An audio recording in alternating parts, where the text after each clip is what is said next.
What's up, everybody? My name is Drew. I was asked by the Batman statue collector to review the 1/3 scale PCS Gamerverse Wolverine, and it is as awesome as you guys have seen pictures of. Main things that stick out is the attention to detail the PCS did with this piece. You can see in the portrait, I'm pretty sure you can see all the way down his throat. His teeth are looking good, sharp. Eyes look great. The part of the mask, which I assume would be leather here, you can see, I mean, the lines, the creases, the shoulder pads right here, the scratches in those are so well done. It almost looks like a metallic blue. All the veins in his muscles, which they look amazing. I wasn't sure most people had that many veins in their muscles. However, I don't have muscles, so it's no shock. Claws, of course, the claws look amazing. I'm not sure what they're made out of. However, they are pretty darn sharp. Gloves look good.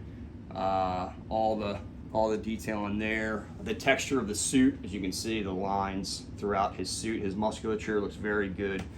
Belt, you can see the worn markings on his belt, which I like. It's more of a realistic look, I feel. It's not perfect looking. Boots, well done. Love the coloring of it all. The yellow and the blue actually pops, so it's a little brighter than I thought it would be. The base, you can see, I think it's from, Charles Xavier's mansion or school for the gifted. I'm not very sure, to be honest with you, where it's from, but I think that is it. Not very familiar with the Gamerverse. Yeah, I mean, overall, it's a beautiful piece. You look at it from the back.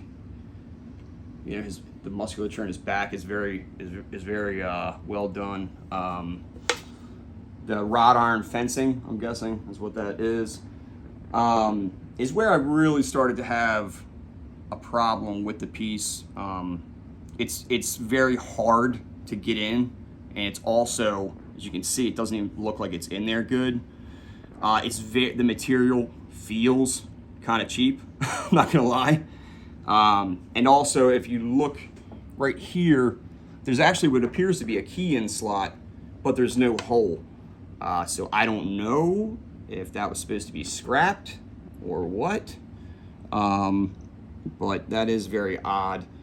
Also, on the front pieces of the wrought iron gating here, this really doesn't feel like it fits in that well. I mean, it's kind of weird. It's in there, but it doesn't feel that secure.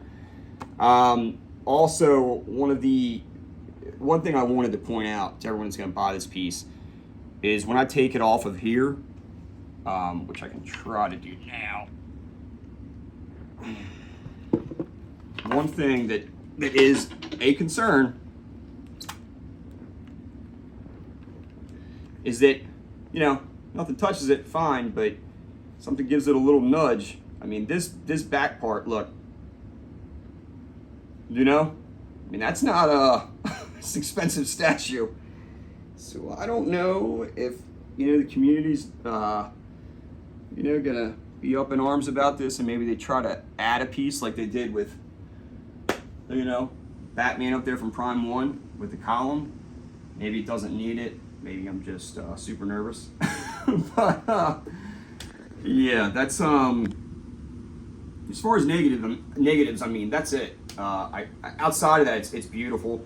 The wrought iron fencing, whereas I do have my issues, I still don't think it detracts from the entire piece. I think it's very well made. I think it's beautiful.